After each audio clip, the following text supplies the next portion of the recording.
The Canucks outplayed the Sabres, but they don't outscore them, falling 3-2 to Buffalo in the final home game before the holidays. We're breaking it all down on Rink Wide Vancouver.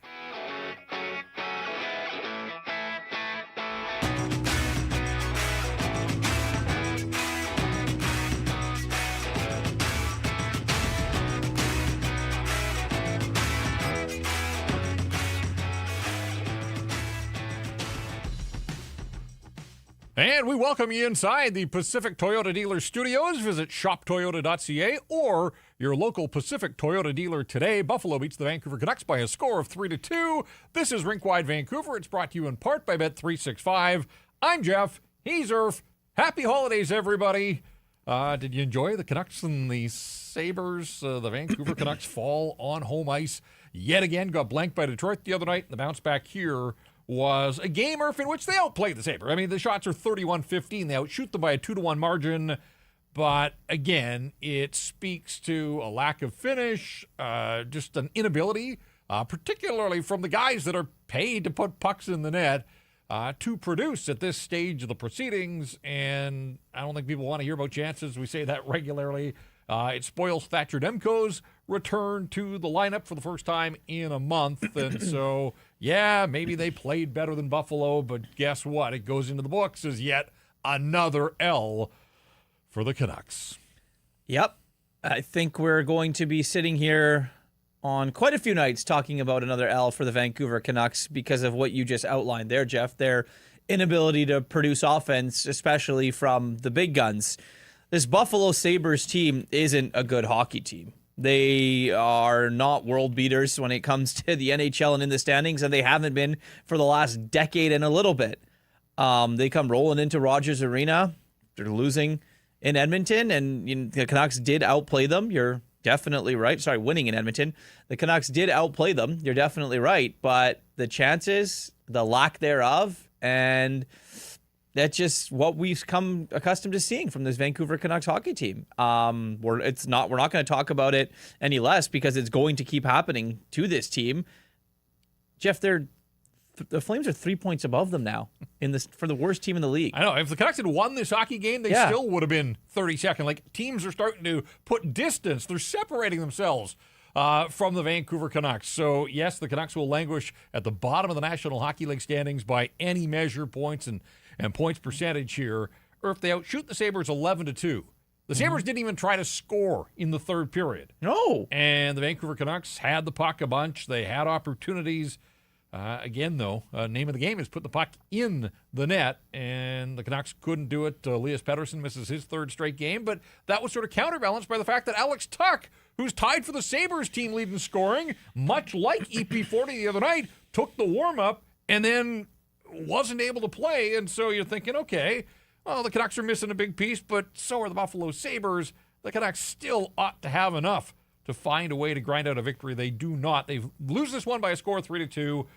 The overall record drops to 11-17-3 now. That's 25 points in 31 games played. And that home record it's a debacle. It's a disaster. Any way you cut it, it's completely unacceptable.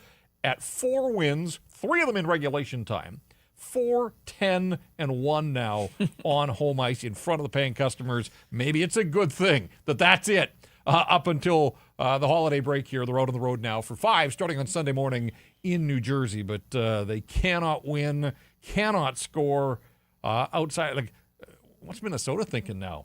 The Canucks beat Minnesota. Like, how did that happen? Well, this team was without Tuch, Zucker, and Norris. Right. As well. Yeah. So, again, anybody that wants to play, the Canucks have injury cards. Every team has injuries. And with Demko coming back and Höglander the other night, now there are a lot of teams that have a much longer list of injured guys than the Vancouver Canucks, and certainly more prominent players than Teddy Bluger and Derek Forbort, with all respect to those guys. But we know that neither one of them is coming back before Christmas. So this is it. This is the group that the Vancouver Canucks have assembled, and it's good enough to earn them dead last in the National Hockey League standings.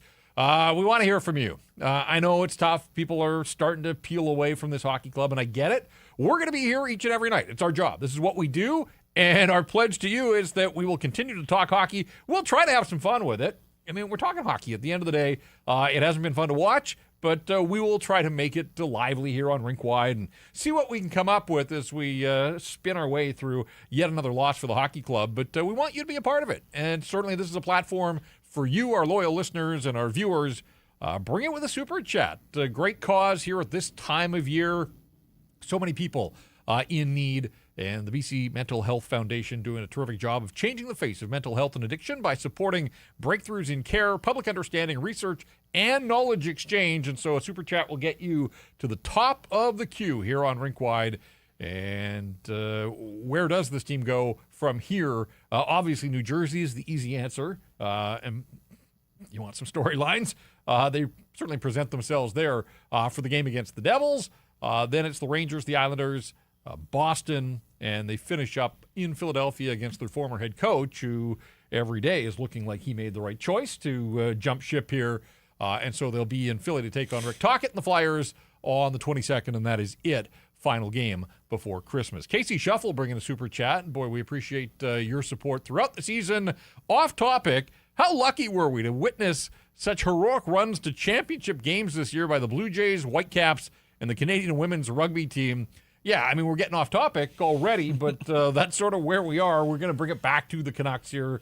Yeah, and I think my biggest takeaway from both the Blue Jays and the Whitecaps and any other team that gets to a title game, gets within like an arm's reach of grabbing a trophy, is how much fun the players on those teams are having and how much fun it is to support those teams and the community that comes along with it.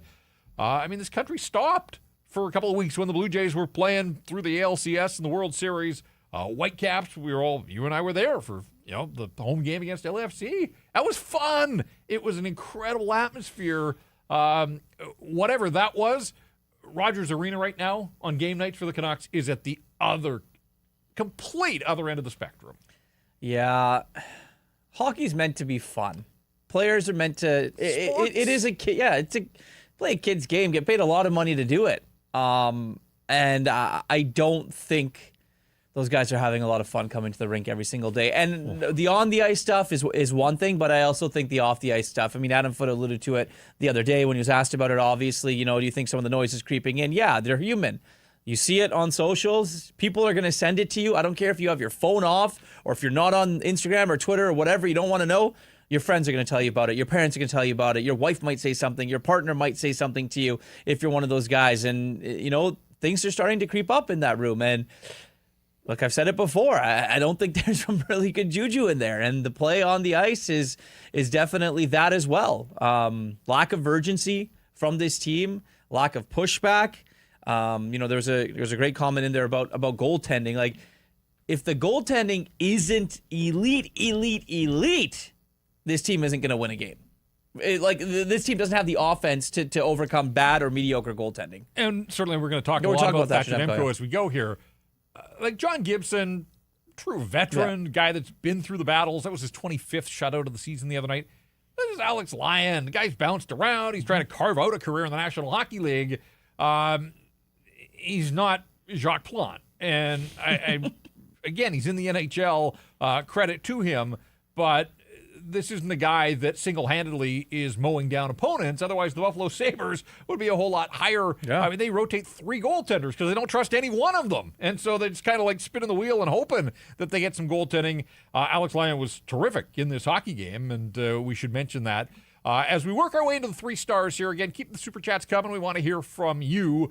But the 3 stars here on Rinkwide are brought to you by Greta Bar. And we've told you now for a couple of shows, going to keep mentioning it. We've got our next Canucks Army watch party coming up quickly.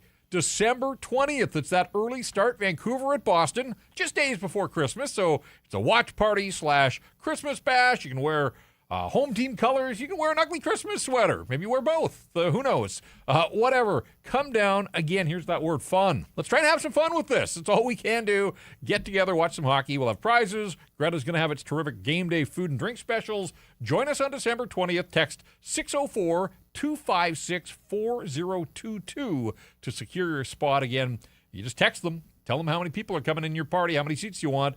604-256-4022. Greta Bar, the place to be, 50 West Cordova. Granabar, let the games begin. 3 stars selected by Sportsnet. Rasmus Dahlin, who opened the scoring in this hockey game, and that's been a problem against the Canucks. Everybody's opening the scoring all season long, and so immediately they're behind the 8 ball and playing catch-up. Rasmus Dahlin, Tage Thompson, and Max Sasson, goal scorers all. We've got a slightly different order here. And again, I'll start with honorable mention because I do think Alex Lyon deserves. Guy stops 29 of 31, including all 11 he faced. We certainly could have probably found a spot for him among the 3 stars. But there's Tage Thompson doing what he does, Irf. His goal was textbook Tage Thompson. Oh, my God. You give awesome. that guy time and space in the slot, and I don't care if the Canucks had Demko and Lankinen in goal together. He still would have picked his spot. You can't allow him to be that loose in the slot. He just absolutely whistles it. Connor Garland unable to make the play on the sideboards. Puck comes to the slot, and wrong guy left wide open. And again, you can see it in the frame. How many times? 2 Canucks doubling up. And when that happens, pretty simple math. Somebody's loose somewhere else. Wrong guy. It was Tage Thompson. He whistles it past Demko, one of his 5 shots on goal in the hockey game. So he's star number 1. There's Rasmus Dahlin. Something about Vancouver. This guy puts up numbers every time he comes through town. A goal and an assist. 3 block shots as well. He eats up a ton of ice time. Looking at his final numbers, almost 25 minutes of ice time for the Sabres captain, Rasmus Dahlin. He's the 2nd star. And his goal, again, wide open. Coverage breakdown. Drew O'Connor still looking for his man. And maybe you cut Drew O'Connor a little slack, being asked to do a lot here as a center, when he's a natural winger, whatever. It's the NHL. And if you mess up, teams are going to make you pay. And that's where the Canucks are. And Rasmus Dahlin steps into a one-timer. And again, from that range, not going to fault the goaltender. That's a goal more often than not. The Canucks' defensive zone coverage hasn't been good all year. No, we have picked apart it left, right, and center. Defensemen, forwards losing their guys getting out muscled in different areas, and in an area that we talked about this season, and everyone was talking about it coming into the year. If they were going to have success, it would be on the heels of their defense and goaltending, and their coverage in their own end has been awful. It really has. Like I just said, and today was another example. Guys getting lost, guys not picking up their man, and you're leaving 2 very good hockey players wide open for easy. They're almost tap-in goals. Tage Thompson's going to do that, like you mentioned, to any goalie in the National Hockey League. And then you look at Rasmus Dahlin. He's made a living off doing that as well, being able to get open and find the back of the net. Marcus Pettersson did not have a good game yet again. Marcus Pettersson signed a very large contract extension here in Vancouver, and it hasn't been good. It's been a very rough go for him. I know when he got here, things were okay. People said, okay, very steady, sure defenseman. I don't want to pick just on him, but on a lot of times you and I sit here, he hasn't been good. I mean, there's enough to go around here, yeah. But he has not. I mean, he doesn't look like the same player, the guy that they had to have, right? Take the pick and flip it and get Marcus Pettersson, guy that they had to have. And, it doesn't even look like anything like the guy that came over in the trade from Pittsburgh last January. So, again, he's got company, but it does feel like you watch the highlights and he is on the ice for just way too many goals against the Vancouver Canucks. So they're not scoring many. They can't afford to give up many. And yet right now, even on these nights where, they outplay teams, they outshoot them, they hold them in check for the most part, 3 goals, but they could only manage 2. And as a result, they come up on the short end of the score yet again. All right, 3rd star, Max Sasson. Best of the Canucks by a bunch here. They've updated it so that he's got 5 shots on goal. He had a late one, which 4 was a career high for him.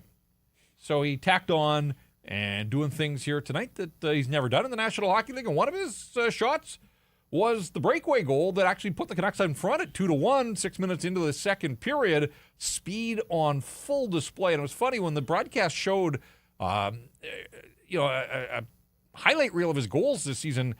You kind of forget a bunch of them on breakaways where his speed, it's a separating factor. He gets in behind the defense. Don't know what Bowen Byram was doing defensively there. But Sasson doesn't care. He blows right past him and then goes 5-hole and showed a little touch and finish. So good on Max Sasson. gets the third star honors. First home goal of the season, and then I went and looked. His first home point of the season. So you look at the home record and you wonder, and it's not all because Max Sasson hadn't been scoring, but if they all chipped in a little bit more at home, I mean, one of the reasons the road record is guys like Max have had some success away from home. So had to feel good to hear the crowd and put the Canucks in front. The lead didn't last long, only 3 minutes, but there's Max Sasson doing his part, trying his best. Didn't have enough company in that regard tonight, but he is the third star. I want to see more of Max Sasson, maybe a little bit higher in the lineup. I think Kane and Sherwood would be a good line. I like that. Him centering, and then O'Connor a little bit more down. Honestly, I'm so done with the David Kampf experiment. Yeah, me too. This is 11 games now, no points. Like that breakaway goal by Sasson to me felt like it had earned right there. Like, and I feel for Brock and Connor Garland because they're getting dragged. Like when David Kampf's your center and Adam Foote can say, "Hey, we like the defensive stability," and Kampf's winning faceoffs. And this isn't about David Kampf not trying. This is about David Kampf being so miscast. He's at a point now, 11 games with no points. Like the Lucas Reichel has been sent to Siberia. Yeah. Like, but Kampf keeps getting this spot between Besser and Garland. Give Besser and Garland a little bit of shine here and give them a chance to play with a guy whose speed can back off defenders, a guy that, has produced at other levels and up to 6 goals. Like, that's not a terrible total 30 games into the season for Max Sasson. So there is some offense there. I don't get it. I'm with you. I think the way this season is going, what do you have to lose? I mean, more hockey games, I suppose, but you're probably going to lose if David Kampf is lining up and eating the most minutes as a center on this hockey club right now. So give Max a little more love there. I mean, it's not hard to see it. I mean, maybe D-zone and different and this, that, and the other, but come on. You guys stink. You're not good offensively. Why wouldn't you put a guy that just scored with 2 of your better players on your top line? You just mentioned it. David Kampf hasn't scored in 11 games. He's probably not going to score in 13 or 14. It's just it's the way that the David Kampf experiment is. It was in Toronto. He doesn't score a lot. And obviously now here in Vancouver. Why not give Max Sasson a shot? I mean, he could provide a spark on that top line that could be needed. Who knows when Elias Pettersson is coming back? If he does travel, the team leaves tomorrow for New York on this 5-game road trip. We'll see if Elias Pettersson is part of that group. I assume he will be. I'm not entirely sure when he will come back into the lineup, though. But why not? Why not as a one-off? Like, what harm is it going to do to try and improve your hockey team with what you have? That ain't great. No. You don't have superstars waiting in the wings lower in the lineup that you can do or come that are going to save you. So you have to work with within, and you should just give them a shot. Well, and it's one thing if you're facing McDavid or McKinnon. I get that part. Like, the Devils are in a bad way right now. They're without Jack Hughes, and now Timo Meier has stepped away from the hockey club. There's an opportunity there for the Canucks to beat the New Jersey Devils to start this road trip, without a doubt. And I don't think you have to worry so much about the matchup game. I'm with you 100%. I'd like to see more opportunity for Max Sasson. We got another super chat saying game over. Yeah, we know that. That's when Rinkwide starts. If you didn't know that, when the game ends, Rinkwide begins. So we thank you for your contribution. We're on it. We've got this one, though. Trust me, we have got it. I want to quickly get to the stat that stands out, which is delivered by Uber Eats. And Uber Eats is enabling fans to maximize their fandom all season long with exclusive game day deals on the app. And every time the Canucks are playing at home, you can get a buy one, get one 6-piece chicken McNuggets from McDonald's in Vancouver only on Uber Eats. And from game day eats to paper plates and napkins, if you're hosting, to all the ingredients you need to make your favorite game day dip before, during, or after the game, Uber Eats, assisting every hockey fan's hockey experience all season long. Hashtag crave the stats. Here's one that you might want to chew on for a little bit. This was Buffalo's first regulation road win of the season. Of course it was. Of course it was. They had 3 wins away from home coming into this thing. The road record 3-9-2. It's now 4-9-2. You had to go back to last April to find the last time that as the visitors, they collected 2 points and left the home team with nothing. Think about that. I think Shorty said 15 games on the broadcast. You got to go have 15 games. Of course, it's the Vancouver Canucks who end up playing the role of, the easy target, the easy mark. That's what they are. Well, the worst part too, this game was 3-2 with 13 minutes left in the game, and I looked at you. I said, "This game is going to end this score because neither team can score. Buffalo's not going to score on an empty net. The Canucks going to get a shot off with 2 minutes left when they had the goalie pulled. No, of course it is." Brittany Lou says, "Put Ratu up to 1C and Sasson up to 2C and see what they've got." I think right now, just again based on a night like tonight, I'd flip that. And I think you could argue that Sasson, or rather Ratu's had an opportunity here of late. He's been playing with Kane, and Sherwood's the team's leading goal scorer. Now, that's not the way they started this game, but yeah, these other guys are defensive centers, if they're anything, in the National Hockey League. Talking about Kampf, and O'Connor's not even a center in the National Hockey League, and he's being asked to slide in there, and he's trying. But now, again, they'll get Petey back at some point, whether it's Sunday in Jersey, whether it's the JT Miller rematch against the Rangers, whatever the case. We assume that Elias Pettersson, the forward, will be back in the lineup here before too long, and then that'll have a trickle-down effect. But I'm done with David Kampf playing higher in the lineup. I guess I understand what Adam Foote's trying to do with the defensive stability, but he's just, again, he's basically taken Brock Besser and Connor Garland as offensive weapons out of the lineup because there's just nothing there offensively from David Kampf. But I don't want to harp on Kampf. He's been asked to do too much. The issues go so much deeper, although he is a pretty good poster boy for the problems of the Vancouver Canucks with the role that he's being asked to play and the fact that they're struggling so mightily right now to generate any offense. Jax says that, and Benson got his first goal in 35 games. So, yeah, following off the stat that stands out, and we really haven't talked about the Zach Benson goal. Again, it's on a power play, but time and space. And Josh Doan finds him. Quick one-timer, beats Thatcher Demko. 5 minutes to go in the second period, and that turns out to be the game-winning goal. Brock Besser was the forward closest to him. Besser's directing traffic out there, but he just for a split second loses Benson. And, it is amazing. Benson's been a double-digit goal scorer in each of his first 2 years in the National Hockey League. Just hasn't been able to buy one, but come on home, the Chilliwack native. Of course. And why not? Exactly. So there you go. Not just his first goal of the season, but it turns out to be the game winner. All right. Let's get to Thatcher Demko. Okay. Just looking at the final numbers, faces 15 shots. Well, first of all, he got through the game. Mm-hmm. And honestly, there was the one, was that in the second period where he looked a little slow to get up and the TV had the camera on him all through the TV timeout, and he's fine. He stayed in the game. He made a nice stop early off Tage Thompson, and I thought, okay, that's a good start. You're facing a legit goal-scoring forward, and you look square to the shooter, all that kind of stuff. He looked like he was getting himself back into the game.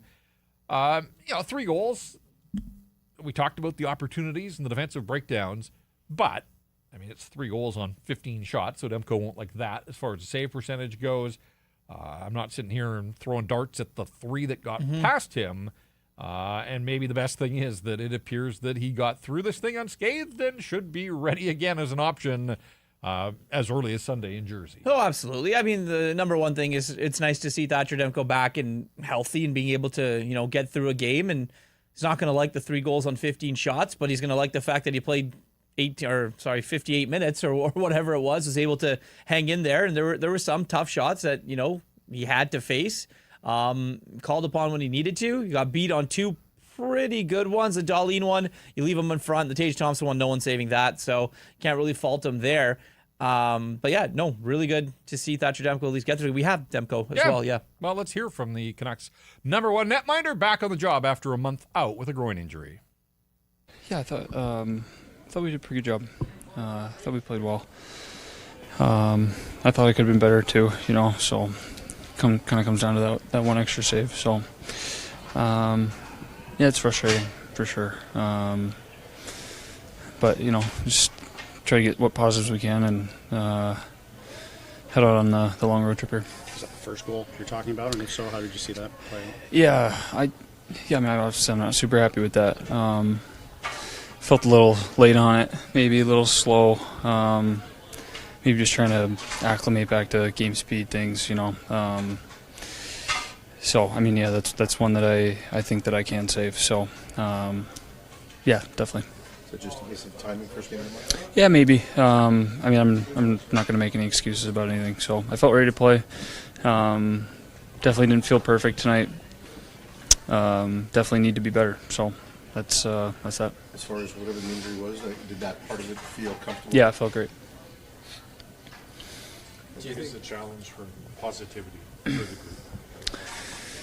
group? Yeah, I mean, there's no sugarcoating it, you know, it's no fun when you're not winning games. So, unfortunately, it's part of the job sometimes. You got to show up and you got to stay working hard, and you have to do your best to do your job. So, that's the reality we're in right now, and, you know, ship's not going to turn itself around. So, For you, given the schedule, you only get 2 practices. How tough is that, you know, after that kind of an absence to acclimate?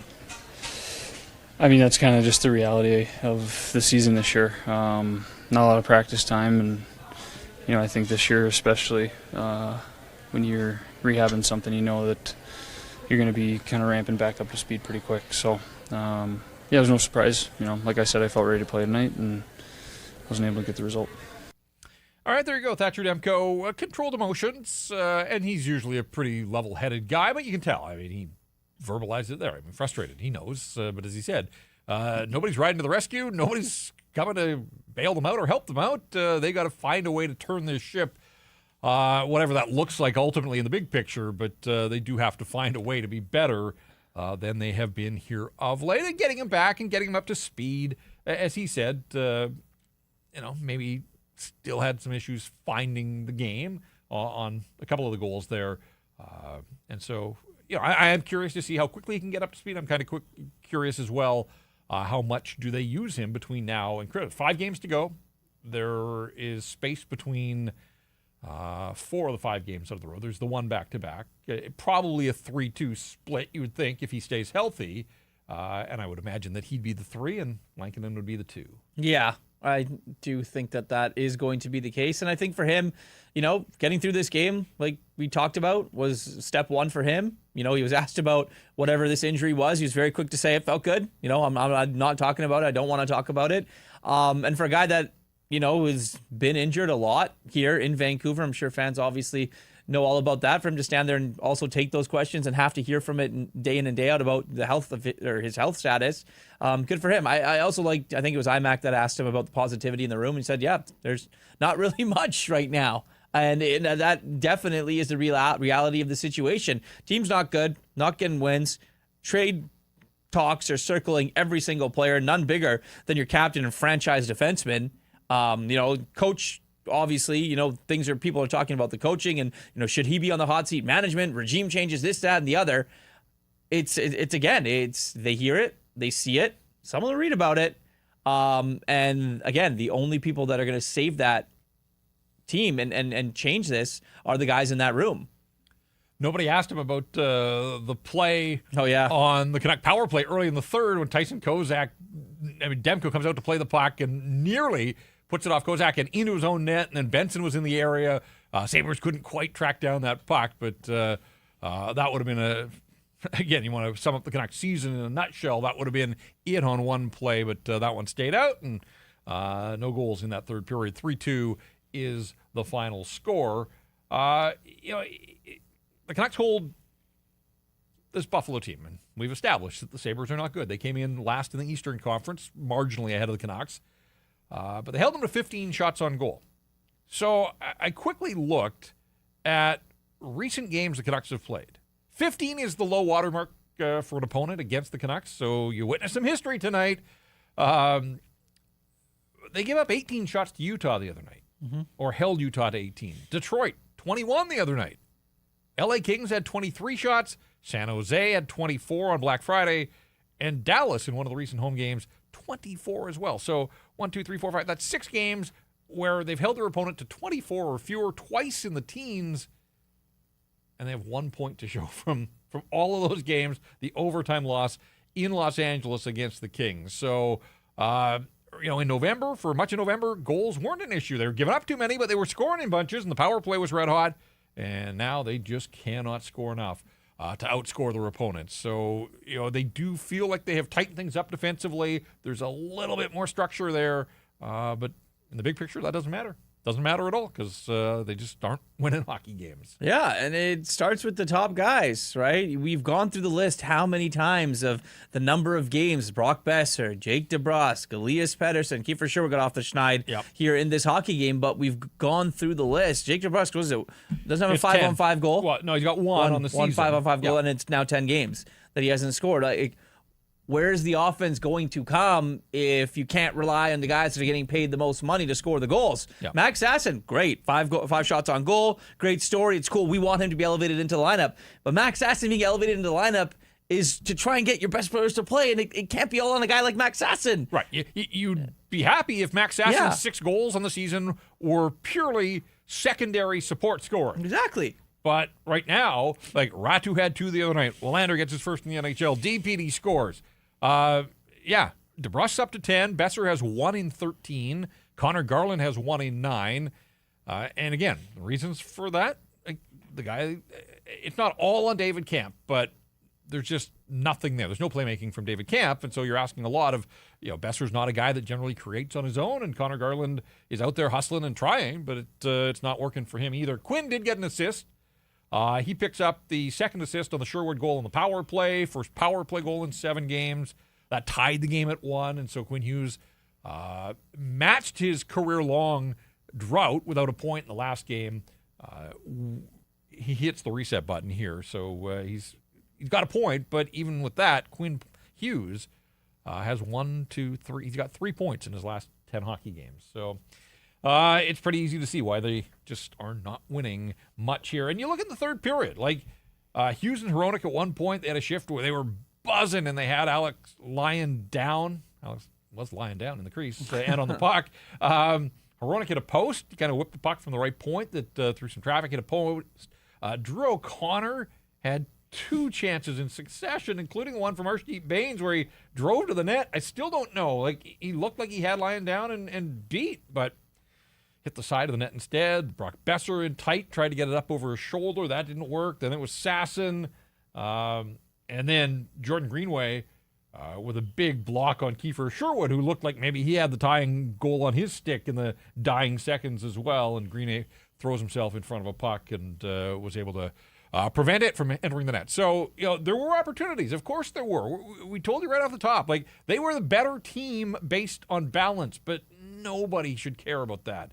Like, this is not the time nor the place for moral victories and silver linings. Hell no. No. So it goes into the books as a loss to the Buffalo Sabres. They'll see the Sabres in Buffalo to start a 6-game Eastern road trip early in January. So they got this 5-gamer, then they come home. There's a mix of home and road games in and around that week between Christmas and New Year's. And then early January, they're back out on the road for a 6-game road trip that starts against the Sabres in Buffalo. And even looking just well beyond that, Jeff, we're going to have to sit here and do post-game shows. Think about, 2 8-game homestands? What is this team going to look like when they're playing in front of the paying customer at that point in the season? And I want to talk about home crowds here. We've talked a little bit in recent weeks about the secondary market and seeing get-in prices of $40 or whatever the case. This segment of Rink Wide is presented by your Pacific Toyota dealers and the Toyota Prius plug-in hybrid. It's a no-compromise approach to electric vehicles that offers the best of both worlds. You can drive up to 72 kilometers on battery alone. It's enough to get you from downtown to the rink to the grocery store and then home to recharge. Seamlessly transitions from electric mode to the gas engine for a combined range of 962 kilometers. No sacrifices when it comes to horsepower or style with its sleek, low, wide exterior and sophisticated interior, and it's loaded with tech that is actually easy to use. And right now, you can lease a 2026 Prius plug-in hybrid SE from $109 weekly at 3.99% APR for 64 months with $3,300 down. Visit shoptoyota.ca or your local Pacific Toyota dealer today. You and I watched the game from the studio. We sat this one out. I was there the other night, though, and I think we talked on the last episode about, rows of empty seats and chunks of empty seats. Again, this is the final home game before the holidays. And I know it's the Sabres.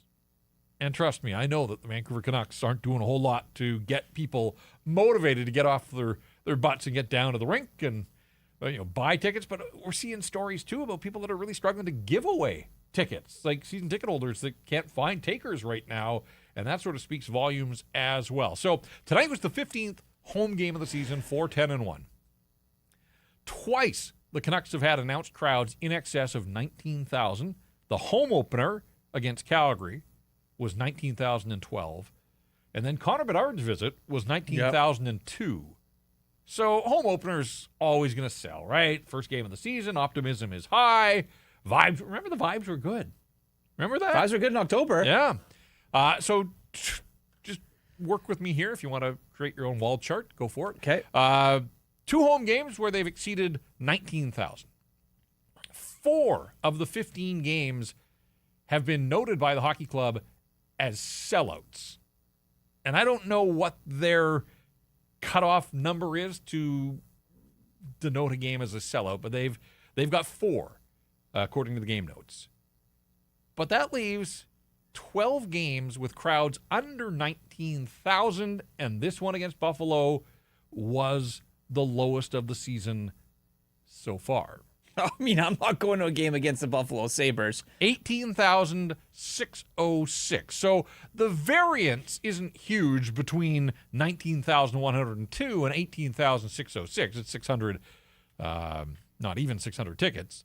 But still, just optically, this is the new low watermark for an announced crowd. Again, a lot of the tickets are sold. Are they selling on the resale market? No. That's why the empty seats are there.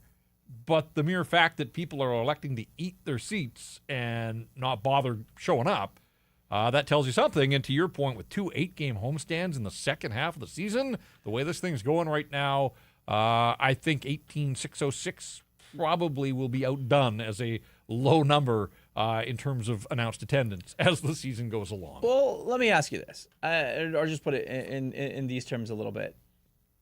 We're entering the holiday season. We're in Christmas time now. People want to be entertained as well. If you're going to go to a Canucks game and you're going to spend your hard-earned dollars, whether it's you've already paid for the tickets or you're getting them on resale at cheap or whatever they are, you're going to take your family, you're going to go to the game, you're going to do X, Y, and Z. You at least want to be entertained. This team doesn't play an entertaining brand of hockey. They don't. I'm sorry, they don't. Quinn Hughes, absolutely worth the price of admission, but him alone, is it worth it for some people to take their families to these games, or if you want to go get cheap tickets and things like that and get them late and just before the game? I'm not entirely sure. I mean, the Buffalo Sabres are a really hard sell anyways. They were missing a lot of their top guys. Locally, obviously, maybe fans of Zach Benson were there and things like that, but it's tough. Beck Mallenstein, a Delta guy. Sports is entertainment, right? And half of this, and I think a lot of people elect to choose to watch it, or maybe just not watch it because they're so tuned out as to what this team has become this season. I mentioned Quinn Hughes had a point. I thought this was one of his better games of late. We've talked about the fact that he's in the funk. We know the talk that's swirling around him. He was asked about it again post-game. He's doing all he can to downplay it, but he hasn't looked himself on a lot of nights here recently. I thought he had it going on. I thought on a lot of his shifts he was making things happen. You look at the numbers for Quinn Hughes, 3 shots on goal on 9 attempts. But another night where he crests 30 minutes or plays more than half the game. He played 30 minutes and 3 seconds.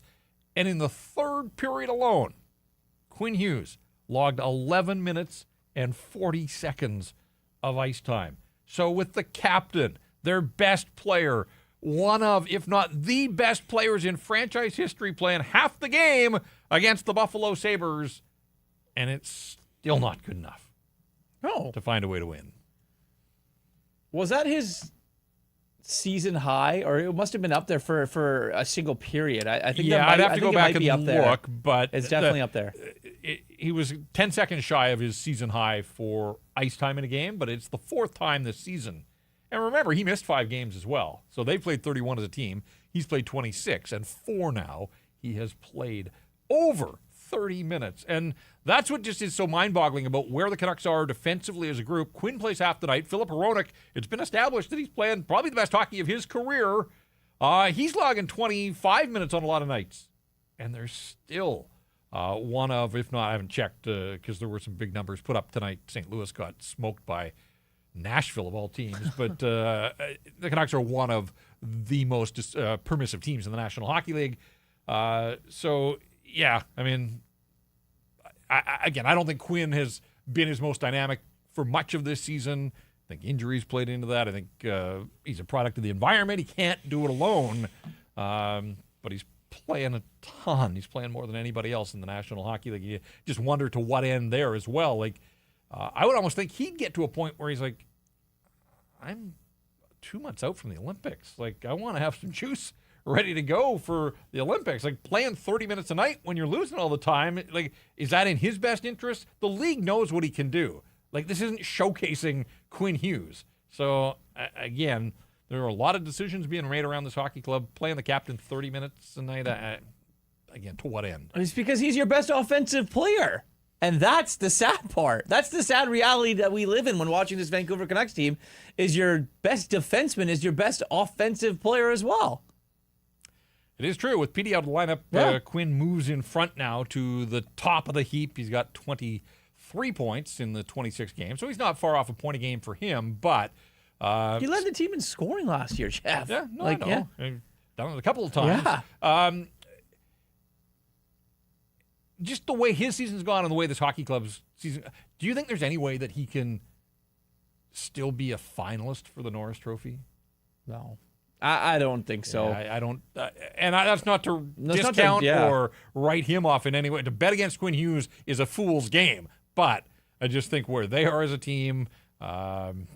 McCarr's doing silly things again. Yeah, I mean, he's skating away with it. I just think that there are other candidates that are having fine seasons as well, and so this just might be a year that, doesn't fall Quinn's way individually or as a team. All right. It was a busy night around the National Hockey League. There were some surprising scores. We talked about Nashville. Steven Stamkos had 4 goals.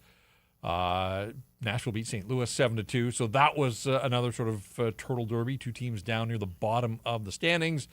Oilers look like they're starting to figure some things out. They beat Detroit 4-1. Colorado smoked the 2-time defending Stanley Cup champs. 6-2 was the final in that one. Obviously, the game that we're focusing on, the Canucks fall 3-2 to the Buffalo Sabres. Canucks will travel on Friday, practice on Saturday, and face those New Jersey Devils in a 12:30 local time start in Newark, which means 9:30. So up and at 'em early, and then, of course, we'll be on with Rinkwide immediately after that hockey game. But 2 nights now, or 2 days without Canuck games, but there is action around the National Hockey League. And, of course, that leads us to our line of the night, brought to you by Bet365. Irf, where are you looking? Only 2 games tomorrow. So we're going to go to Chicago or St. Louis. Sorry. Connor Bedard, anytime goal scorer, because Connor Bedard is one of the only players to score for the Chicago Blackhawks. Him and Tyler Bertuzzi seem to be doing it at a pretty good rate. So Connor Bedard, anytime goal scorer. And I swear I was looking at this. I said this to you earlier. Every time I look, the Mammoth are playing the Kraken all the time.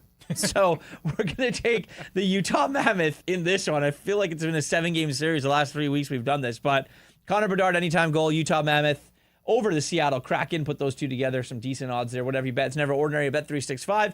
Download the app. Get in on the game. Use code NATION. Bet365. Must be 19 or older. Please play responsibly.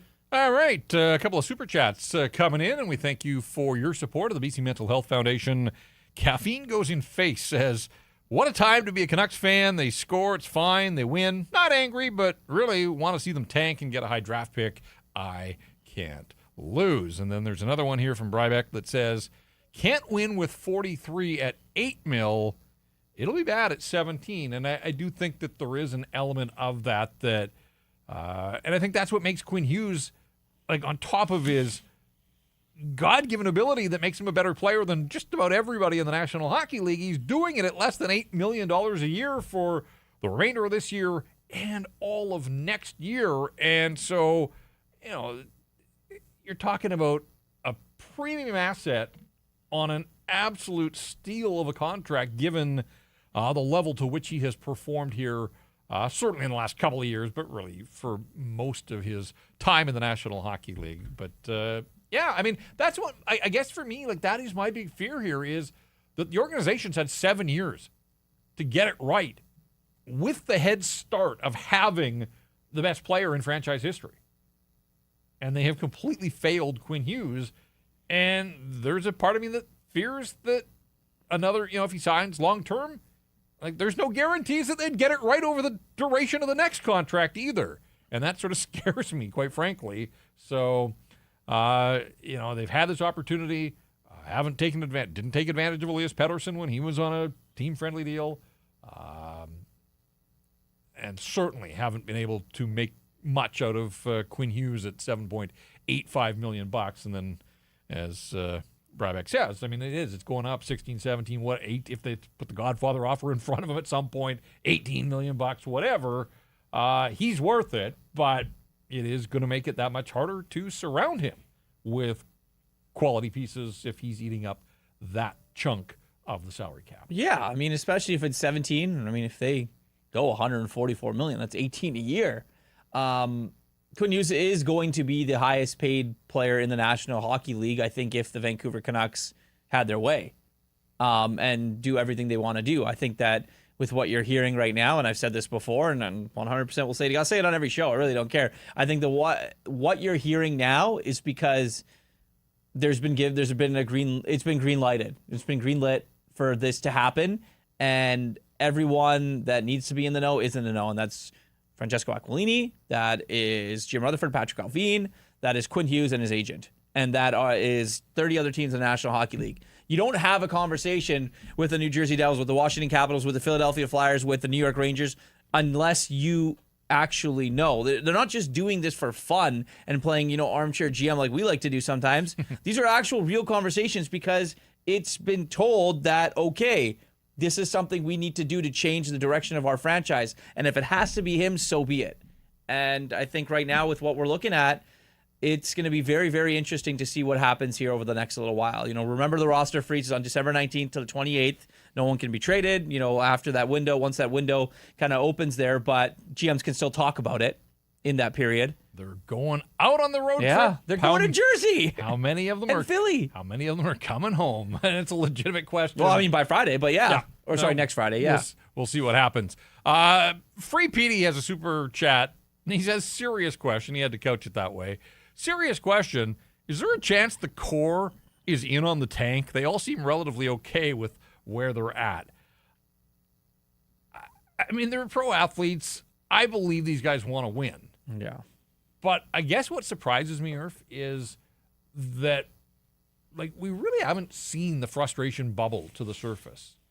Adam Foote has done a remarkable job of staying patient and trying to portray some degree of positivity. He's not happy with the results and where they are in the standings, but generally when he gets in front of the cameras and microphones, he's trying to stay as upbeat as a coach can when he has 11 wins in 31 games.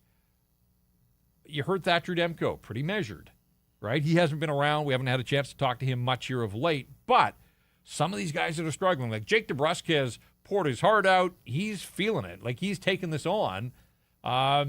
And just maybe it's not in the nature of some of these other guys, but I am surprised that somebody somewhere along the line hasn't flat out snapped, whether it's at the media or just taken an opportunity with microphones and notebooks in front of them to, sort of sound off on where this group is as a team, as a franchise.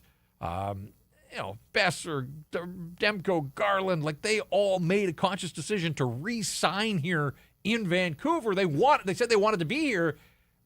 They can't be enjoying being a last place, 32nd place team in the National Hockey League. I remember the Benning era. There were some bad teams there. I'm not going to go into what those teams were and who were on them, but I remember after a game, I think Troy Stetcher, I talked to him, pulled him aside, and he flat out told me that guys are checked out. Guys shouldn't be worried about what they're doing after the game and things like that. Guys should be more worried about being professionals and doing that. Having said that, they're not there. This group isn't there. They're a little bit more veteran than that. They're a little bit more mature. But I agree with you. I think that unless Quinn's done it, unless I don't see Quinn snapping at his team. Maybe he has. Maybe he's told them all I don't know off. what's happened behind closed Yeah. doors, but I'm just saying for public consumption, like at practice, we haven't seen, like, I don't know. I would think that the competitive nature of these guys, elite level athletes, guys would be pissed off. And I'm not seeing it or feeling it. You know what, Jeff? Maybe they just know they're not that good. And that's the reality of the situation. But on a night like tonight, they're not outmatched by the Buffalo Sabres. They have been outmatched against other opponents. Fine. Buffalo Sabres, again, they outplayed them, but they didn't beat them. All right, we've got the head coach. So let's hear from Adam Foote. We'll see if he remains positive. This is pretty close to rock bottom. You lost to the Sabres, their first regulation road win since last spring. Here is the head coach after a 3-2 loss. Get the result you wanted tonight. Yeah, we had to push a lot of chances, but we didn't. We got to get it in. So What did you think of Thatcher in his return? I thought he was good. I mean, you give their best shooter. We met a mishap on the wall there, and it popped to their best shooter. You give him a little bit of time. I mean, I'll have to look at it again, but I mean, you get a guy that can shoot like that, a little bit of time right in the slot. Chances are he's going to do what he did. And then that power play, there's a little bit of room, another slot shot. So I think they had maybe 3 or 4 of those, and they got 2. But so you can't really. I thought he was solid. You've come in here in recent games talking about how many chances you had and how many good looks and how close you were. You don't seem interested in that today. We got to find a way. We got to find a way to get the puck in the net. And you know, we right now when this is going on, you know, we have to play a perfect game, right? And we had a little mishap. Well, the 2 5-on-5 goals are mishaps, right? We didn't have a lot of them. The last 10 games we haven't had a lot, but it seems like they're going in when we do have them. So we have to play a perfect game if we're not going to, you know, produce some goals. 27 block shots for them. How much of that is just their commitment to it, or could you do some things differently? Well, it's probably both. You know, they play condensed. There are 5 of them condensed. We got to take a step. We got to, you know, come to our guy, pump fake one. I mean, we could sit here all day and tell you we could have done it better. We just got to find a way to get one in. Adam, you talked about how you wanted the team to go to the net and try to get some more dirty goals. How do you feel like your team did tonight in terms of trying to get to the net and to convert there? Yeah, they were at the net. They were digging. You know, if we already watched some of our chances, and I mean, we take one more step or come to a guy, we've got a pass. It was almost like we're almost too desperate. Like they had a lot of blockers. The way they play, we get low to high, we get them, and then we got to make maybe one more pass high, and you know, because they're just condensing with numbers of guys like a shield, and we got a lot of block shots there. But you know, when that happens, you got to find another way. Maybe pick in the lane and pump fake it, and have a guy come to you, one of your players, and try another way. But it's easy to sit here and say that from here. But we were desperate. We were relentless. We completely outplayed them. But we got to find ways to get those 2 points. He is not wrong in his summation there. The Canucks had 32 shots on goal.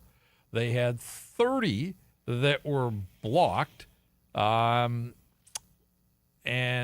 22 others missed the target. You add that up, that is, that's 84 shot attempts. Like, you look at the underlying numbers in this hockey game, you'd think the Canucks skated circles around the Sabres. Controlled 65% of shot attempts at 5-on-5. The scoring chances were 2-1 margin, 25-13. The Canucks had the edge in high dangers at 9-6, but the name of the game, again, is putting the puck in the net, and they're just not doing it. Outside of the Minnesota game where they somehow managed to score 4, you go back to Los Angeles, 1 goal. Colorado, it was 1 goal. Utah, it was 1 goal. Detroit, it was none. And here it was 2, and they did have a 2-1 lead at one point, and then you know how this one ended. You can't be sitting here with the way that things have gone this season, or especially for you and I, and say that they outplayed them, they played well, they did this and that, and they lost the game. Like, we've already done that too much this far in the season. Said how well the teams played. They were in it, and we sound like Adam Foote, yep. right? Where it's saying that, okay, they almost had it. They could the underlying numbers are great. They're excellent. Guys played well individually, this, that, and the other. 6 shots on net by X player X or whoever it is, and they lose the hockey game. Name of the game. I know Tank Nation and everyone that wants to ride that ship says isn't winning hockey games, but these guys they can't do anything right now. Spatzilli, who's a regular contributor with another super chat, a modest contribution on this one. An economy of words, he just said Rinkwide. Yeah, that is the name. You can see on Irf's hat. It is the name of the show, and there really isn't a whole lot more to say. But yeah, we appreciate the support. So does the BC Mental Health Foundation. Canucks fan 9420. Honestly, I'm just done with this season. Looking more forward to the World Juniors and the Olympics, and I'm sure you're not alone. I have to imagine you speak for a lot of people in that regard. I guess that is on the horizon, that we've got not only the World Juniors and possibly Braden Coots playing for Canada, but beyond that, we do have the Olympics, as long as they get that rink built. But hey, come have brunch with us on Sunday morning. Oh, absolutely. Don't you I know there's a full slate of NFL games. Seahawks don't play till 125. We're good. Exactly. And look, I said this earlier, but Sunday is a very winnable game here for the Vancouver Canucks. The New Jersey Devils got smoked 8-4 at home by Tampa Bay tonight. Jersey is 1-6 in its last 7 hockey games. Beat Ottawa the other night to snap a 5-game losing streak. Jacob Markstrom, he got the hook after 8 minutes tonight. Gave up 3. Jacob Markstrom is good for one of those every 10 games. So here's the deal, though. It's an early start on Sunday. It's an early start on Saturday for Jersey. Jersey hosts Anaheim. So they've got the 12:30 local slot on Saturday against the Ducks while the Canucks are practicing. You're thinking, okay, this Quinn Hughes arrival in New Jersey, it's going to be a gong show? Well, the Devils are playing midday Saturday, same time the Canucks are going to be practicing, so maybe that takes some of the attention off Quinn from the Devils and the hockey writers in the New York area. Whatever the case, I would imagine that Jake Allen gets the start, although Allen actually took the loss in this hockey game because Jersey did score 4. So who knows who they start. I'm not sure that it matters. It's basically a job share there, but there's a chance the Canucks will see their old friend Jacob Markstrom. This could be old friend the whole road trip. Jacob Markstrom, JT Miller. We'll see about Bo Horvat. If people missed that, fingers crossed, he's having such an incredible season, but he left tonight's Islanders game. Nikita Zadorov and Elias Lindholm in Boston, and then, of course, I was going to say Noah Juleson. Well, it is Noah Juleson, but it's the guy behind the bench in Philadelphia to wrap up the road trip. As far as the Devils go, Jack Hughes is out with the hand injury, and Timo Meier took a personal leave, so he has stepped away from the hockey club. He leads the Devils with 11 goals. So they're without Jack Hughes and now Timo Meier, their leading goal scorer. They've got Nico Hischier. They've got Jesper Bratt. They've got others, Luke on defense and Simone Nemec, obviously. People here will be watching him pretty closely. Surrey's Brendan Dillon just played his 1,000th game recently. But overall, the Devils have fallen on hard times here. And so there is an opportunity for the Vancouver Canucks to start this road trip on Sunday with a victory. But guess what? They got to go out and earn it. And that's been hard for this hockey club of late. They go 1-3 on the homestand, not exactly putting their fans in the holiday mood. No. I mean, you know what? I think they are, in a sense where a big portion of the fan base wants it to go the wrong way. You can't say that to the players. The player, like we just talked about, players are going to go out and compete. 51 games to go, or if that's the problem here, there's 51 games remaining for the Vancouver Canucks. All right, not a whole lot left to say about this one, so I think we will wrap it up there. The Canucks get 2, but Buffalo scored 3 times. Kiefer Sherwood scored for the first time in a long time, so good for him. A power play goal. Power play hadn't been able to convert much recently.